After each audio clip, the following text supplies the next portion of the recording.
역사상 가장 위대한 영웅이라 불리는 칭기즈칸. 그의 업적은 잘 알려져 있지만 정작 칭기즈칸 자신에 대한 것은 많이 알려져 있지 않다. 정확한 태생이 언제인지 또 어떻게 죽음을 맞이했는지 그 중에서도 가장 알 수 없는 것은 칭기즈칸의 무덤이다. 마르코 폴로가 쓴 동방견문록에 따르면 칭기즈칸 무덤의 비밀을 지키기 위해 이를 만든 사람들까지 모두 죽임을 당했다고 한다. 칭기즈칸이 후대에게 남긴 마지막 수수께끼. 과연 칭기즈칸은 790년의 침묵에서 깨어날 수 있을까?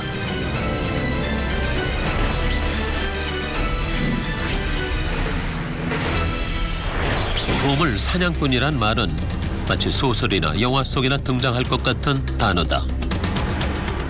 그러나 현대에 존재하는 많은 보물들이 도굴꾼에 의해서 발견됐다. 인공위성 사진과 GPS, 음파 탐지기 등 최첨단 장비로 무장한 현대판 도굴꾼. 지금 이 순간에도 그들이 집요하게 추적하는 세계 7대 역사 보물들이 있다. 먼저 클레오파트라. 안케세나 맨과 함께 고대 이집트 3대 미녀로 꼽히는 이집트 왕비 네페르티티의 무덤이 있다. 네페르티티의 흉상은 발견된 것 중 가장 유명한 유물로 꼽히지만 정작 네페르티티의 무덤은 아직도 오리무중이다. 두 번째는 사라진 불가사의 중 하나인 엠버룸이 그것이다. 1716년 프레드리 빌헬름 1세가 러시아의 표트르 대제에게 선사한 면적 55제곱미터, 높이 5m의 방이다.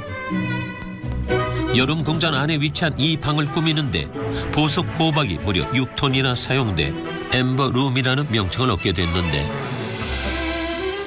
제2차 세계대전 당시 독일 나치의 점령을 앞두고 엠버룸의 노출을 막기 위해 외벽을 벽지로 둘러싸려 했지만 실패했고 결국 1941년 약탈당했다. 기록에 따르면 나치는 6톤의 보석 호박을 분해해 27상자에 나눠 담은 후 기차를 이용해 퀘니스베르크로 옮겼는데 1945년 1월 이 일대에 지상군의 공격이 가해진 후 엠버룸의 행방이 묘연해졌다. 현재 엠버룸의 가치는 약 4,530억 원으로 추정된다. 스페인 갤리온선 산호세도 도굴꾼의 타깃이다. 1708년 6월 콜롬비아 해안에서 영국 전함들을 피해 달아나던 산호세는 폭발이 일어나면서 바다 깊이 침몰했다. 이 배에 금과 은, 에메랄드 등 최대 2조 원에 달하는 보물들이 실려 있을 것이란 분석이 제기되면서 세계 유수의 탐사팀들이 갤리온선 산호세를 찾기 위해 노력했지만 모두 헛수고였다. 그리고 여기 또 하나의 세계 7대 역사 보물이 있다. 보고학자들 사이에선 만약 이 정복자의 무덤이 발견된다면 역사적인 대사건이 될 것이라는 추측마저 돌고 있다. 바로 칭기즈칸의 무덤이다. 칭기즈칸은 역사상 가장 광활한 제국을 건설했다. 오지에서 태어나 어린 시절 부족에서 추방돼 죽음의 문턱까지 갔던 그는 어려움을 극복하고 44살이 되던 해 100만 명의 몽골 유목민 부족을 지배했다. 이후 10만 병력으로 수백만의 적을 물리쳤고 수억 명에 달하는 백성을 복종케 했다. 칭기즈칸이 건설한 대제국은 그가 죽은 후에도 확장을 거듭했다. 아직도 몽골 지폐에는 칭기즈칸의 얼굴이 새겨져 있을 정도로 그 이름 자체가 전설이나 다름없다. 그럼에도 불구하고 칭기즈칸의 죽음과 관련된 그 어떤 기록조차 남겨져 있지 않다. 마르코 폴로는 동방견문록에서 이미 몽골에서는 그의 무덤을 아는 사람이 없다고 언급했다. 그러나 지금까지 칭기즈칸의 무덤을 찾으려는 사람들이 끊이지 않고 있다. 초원이 낳은 불세출의 영웅 칭기즈칸. 도대체 그는 어디에 잠들어 있는 것일까?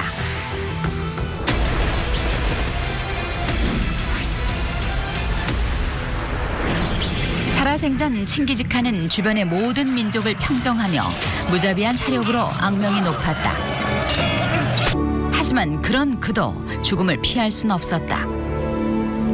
전설에 따르면 칭기즈칸은 유언을 할 때 자신의 죽음과 무덤이 알려지는 것을 극도로 꺼려서 비밀리에 조용히 묻으라고 명령했다고 한다. 때문에 시신을 운반하던 1000명의 군사들은 극비리에 치러진 장례식 행렬을 본 사람들을 모두 죽였고 칭기즈칸의 무덤 위를 1000마리의 말 발자국으로 지웠다고 한다. 또한 무덤을 만들던 일꾼과 이를 지키던 군사들도 전부 죽음을 면치 못했다고 한다. 칭기즈칸의 무덤은 790년이 다 되어가는 지금까지도 철저한 비밀로 간직되고 있다. 20세기 이후 고고학적 조사를 통해 칭기즈칸의 무덤을 찾으려는 사람들이 등장했다. 특히 미국 일리노이주 변호사이자 아마추어 고고학자인 모리 크라비츠는 칭기즈칸에 매료된 나머지 그의 무덤을 찾기 위해 1995년부터 4차례의 탐험을 이끌었다. 하지만 사비 400만 달러 들여 몽골의 북부 중앙 지역을 샅샅이 뒤졌지만 칭기즈칸의 무덤을 찾지 못한 채 2012년 세상을 떠났다. 일본의 고고학 팀도 1990년대 이후부터 칭기즈칸의 무덤을 추적 중이다. 이런 조사 덕에 몽골 시대 많은 무덤들이 발견됐지만 정작 칭기즈칸의 무덤은 미스테리에 쌓여 있다. 그렇다면 칭기즈칸의 무덤을 찾는 일은 도저히 불가능한 일일까? 지금까지 칭기즈칸의 무덤 위치를 추정할 수 있는 단서로는 명나라 주원장의 명을 받은 대문신 송염이 몽골족 원나라의 역사를 기록한 원사에 기록되어 있는 장기련곡이라는 4글자뿐이다. 이는 기련곡에 묻었다는 뜻으로 학자들은 기련곡의 위치를 두고 논쟁을 벌여왔다. 거기다 칭기즈칸이 동서양에 걸쳐 대제국을 세운 까닭에 기련곡의 위치 역시 중국, 몽골, 러시아 등지로 의견이 엇갈렸는데 현재 기련곡으로 유력한 것은 몽골에서도 울란바토르 동북쪽에 있는 헨티 산맥 일대다. 1227년 칭기즈칸이 사망한 이후 얼마 안 돼 기록된 몽골에 현존하는 가장 오래된 서적 중 하나인 몽골 비사에 등장하는 부르한산이 바로 여기다. 부르한산은 칭기즈칸이 소년 시절 아버지를 잃고 어머니와 함께 지낸 곳으로 고고학자들은 헨티 산맥의 부르한산 어디쯤에 매장돼 있을 것으로 추정하고 있다. 흥미로운 점은 마르코 폴로가 쓴 동방현문록에서도 기련곡으로 추정되는 지역이 기술되어 있다는 점이다. 모든 칸과 칭기즈칸은 그들이 죽은 후에 반드시 알타이라고 부르는 높은 산 위에 묻었다. 그들이 어디에서 죽든 100일을 가야 하는 거리일지라도 반드시 그곳으로 옮겨야 한다. 이것은 이미 황실의 불변의 전통 관례가 되었다. 마르코 폴로의 기록에 대해 많은 중국 학자들은 잘못된 설이라고 반박했다.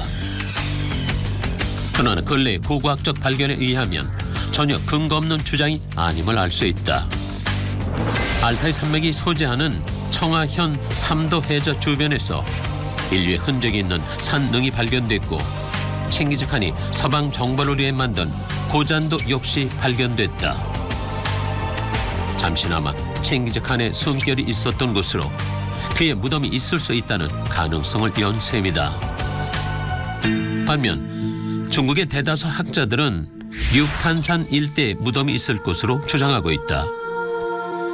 그 이유는 1227년 8월 서하 정벌을 마친 칭기즈칸이 류판산 인근에서 66세의 나이로 병사했는데 시신을 들고 몽골 초원까지 가기는 물리적으로 불가능했을 것이란 것이 류판산설을 주장하는 학자들의 입장이다. 일부 러시아 학자들은 칭기즈칸이 바이칼 호수에 수장되어 있을 것이라는 주장을 펴기도 했는데 바이칼 호수는 예부터 몽골인들이 어머니의 바다로 부르며 신성시하는 곳이다. 동서양을 넘나들며 역사상 세계 최대의 제국을 세운 칭기즈칸. 그의 무덤은 전 세계 고고학자들뿐 아니라 도굴꾼들에게도 늘 관심 대상이었다. 세계 최대 제국을 세운 만큼 칭기즈칸의 시신과 함께 막대한 부장품이 묻혀 있을 것이란 기대 때문이다. 하지만 설사 칭기즈칸의 무덤이 발견된다 해도 화려한 보물이 있을 가능성은 희박하다. 전통적으로 몽골인은 무덤의 유물을 적게 묻는 풍습을 갖고 있는데 한 예로 몽골 전사들의 묘는 무덤 구덩이 안에 말과 시신을 묻는 정도였다. 사후의 안락을 위해 고분 조성에 많은 유물을 매장했던 가야나 신라의 고분들과는 달리 주변국들과 전쟁을 하며 이동을 해야 하는 초원 민족의 습성이 이런 전통을 만들었다. 그렇다면 왜 칭기즈칸은 자신의 무덤을 숨기고 싶어 했을까? 기원전 514년 페르시아의 다리우스 왕이 70만 대군을 이끌고 유목민족인 스키타이를 침공했을 때 스키타이족이 계속 도망치자 다리우스 왕은 비겁하게 도망치지 말고 싸우자는 편지를 보낸다. 그러자 스키타이 왕은 이렇게 답장했다. 우리에겐 도시도 농지도 없다. 우리와 싸우고 싶으면 우리 조상들의 무덤을 건드리면 된다. 영토의 개념이 없었던 초원 민족에게 조상의 무덤을 파괴한다는 것은 곧 부족의 멸망을 의미하는 것이었다. 칭기즈칸이 제위하던 시기 몽골은 제국을 정비해 나가던 때로 행여나 자신의 무덤이 적에 의해 훼손돼 제국이 멸망할까 두려웠을지도 모른다. 그가 바란 것은 화려한 무덤보다 제국의 존속이 아니었을까. 현재 몽골 오르도스 근처에는 칭기즈칸의 가짜 무덤이 있다. 칭기즈칸의 가짜 능 앞에 만들어진 민속촌에선 매일 밤 전통 무용과 같은 공연이 진행된다. 과거 화려했던 역사와 달리 겨우 명맥만 유지하고 있는 몽골인들. 위대한 리더로서 새로운 시대를 알린 칭기즈칸의 바람은 끝내 이루어지지 못했지만 아직도 세계 곳곳의 사람들은 그의 흔적을 찾아 헤매고 있다. 790년의 침묵을 깰 칭기즈칸을 기다리고 있다.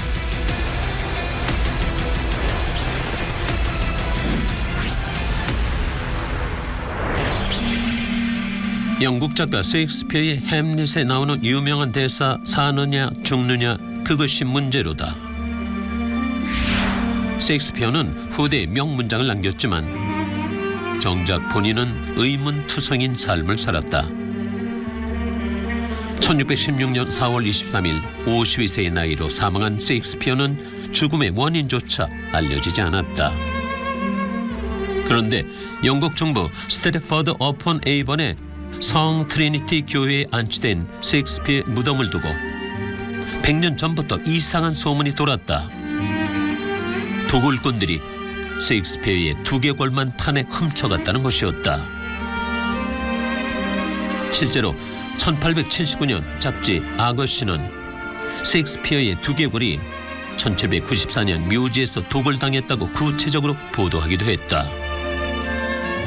셰익스피어의 묘비명에는 보시오 원하건대 여기 묻힌 것을 파지 말아다오. 이 묘석을 그대로 두는 자는 축복을 받고 나의 뼈를 옮기는 자는 저주받을지어다 라고 적혀있다.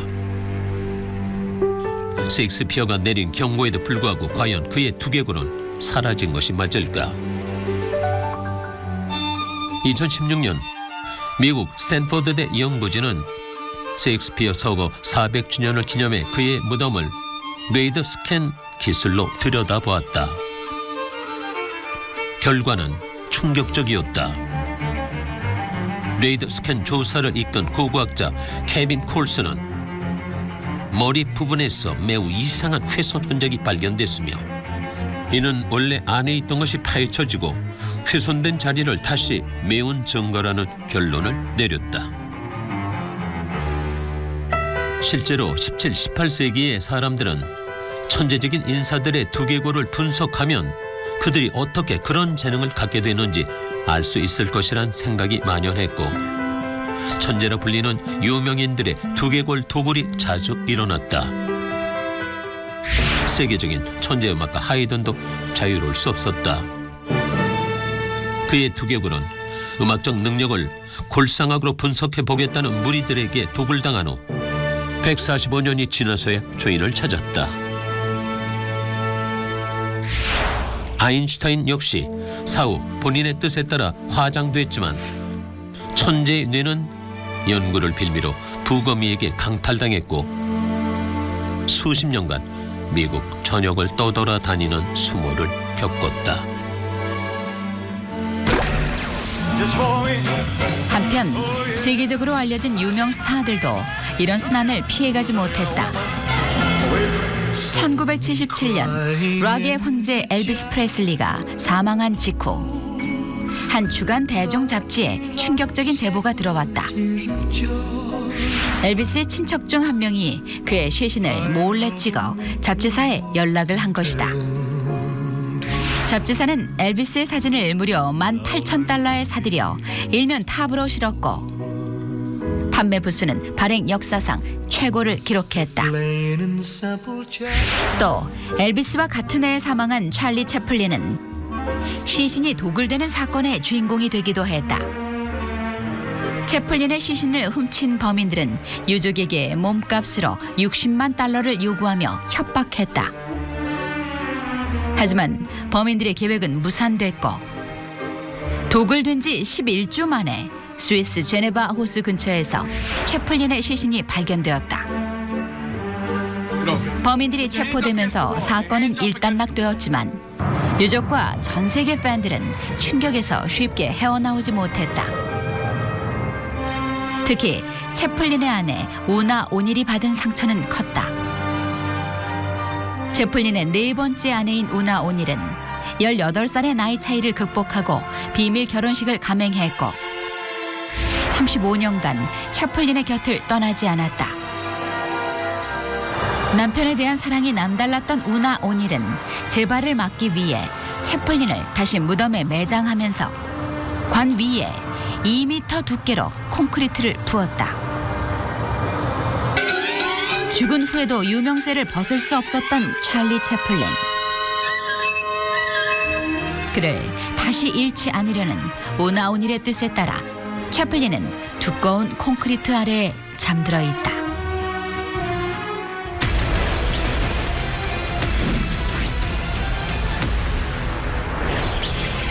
(1945년 4월 30일) 오후 3시 독일 베를린의 총통관저 지하 방공에서 총성이 울렸다. 히틀러가 최후를 맞는 순간이었다. 히틀러는 권총으로 자신의 머리를 쏴 자살한 것으로 알려졌지만 그의 죽음을 둘러싸고 많은 음모론들이 존재해왔다. 과거 모습 그대로 거리를 배회하고 있다는 주장부터 자살하지 않았다는 주장까지 히틀러의 죽음에 석연치 않은 점들이 이런 음모론들을 뒷받침해줬다. 그런데 최근 기밀 해제된 700쪽짜리 FBI 자료에서 히틀러의 죽음에 상당한 의문을 가질 수 있는 내용이 발견됐다. FBI 자료에 따르면 히틀러의 시신이 히틀러보다 약 12.7cm가 작고 머리에 난 구멍은 총탄 흔적이라고 하기엔 매우 작은 것이라고 기술돼 있다. 이를 검토한 미국 수사관들은 히틀러와 그의 연인 에바 브라운이 자살한 것처럼 자작극을 꾸민 뒤 북아프리카 스페인령인 카나리아 섬을 거쳐 아르헨티나로 피신했다고 주장했다. 실제로 히틀러와 에바 브라운 두 사람은 암살을 방지하기 위해 자신들과 비슷하게 생긴 대역을 두고 생활했다. 때문에 히틀러가 죽지 않고 벙커를 탈출했다는 주장은 그동안 끊임없이 일종의 전설처럼 제기돼 왔다. 반면 구소련 특수부대 출신의 블라디미르 구메뉴크는 놀라운 증언을 했다. 그는 러시아 NTV와의 인터뷰에서 1970년 소련 정부의 지시로 구동독의 한 강가에서 히틀러의 시신을 불태운 뒤 남은 재를 바람에 날려버렸다고 말했다. 더불어 히틀러의 시신이 화장된 장소가 공개될 경우 나치 추종자들에 의해 성지화될 것을 염려해 그 비밀을 무덤까지 가져가겠다는 맹세를 했다고 말했다. 블라디미르 구메뉴크에 따르면 1945년 히틀러가 자살한 직후 소련군은 그의 시신을 찾아냈고 독일을 점령한 제3군의 특수부대를 만들어 시신을 관리토록 했다고 전했다.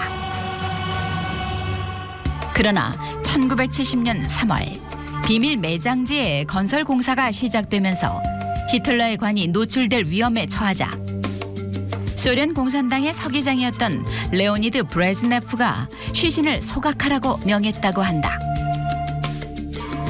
이 모든 과정은 은밀하게 진행됐다. 낚시꾼으로 위장한 병사들은 지하 1.7m에 묻힌 히틀러의 관을 꺼내 지프에 실었고 한 시골 강가에서 관에 기름을 뿌린 후 불태웠다고 한다. 이 일은 아주 순식간에 끝났다. 히틀러의 흔적은 몇 초도 안 돼 바람에 날려가 버렸다.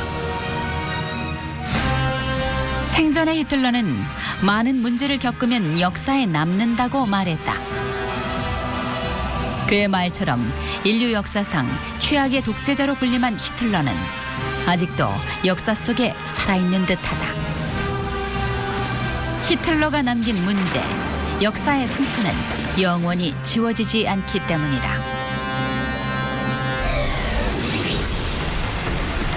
역사적으로 큰 영향력을 미친 위인, 세간의 부러움을 한 몸에 받았던 천재, 또 많은 사랑을 받았던 탑스타까지 인류 역사에 존재한 수많은 유명인들은 세상을 등진 후에도 자신의 의지와 상관없이 순환을 겪어왔다. 과학이란 이름으로 혹은 범죄의 타깃으로 아니면 죽음을 믿고 싶지 않은 이들에 의해 그들의 죽음은 많은 논란을 일으켜왔다. 하지만 그들의 죽음이 말해주는 진리는 같다. 죽음 앞에선 그 어떤 것도 다르지 않다는 것이다.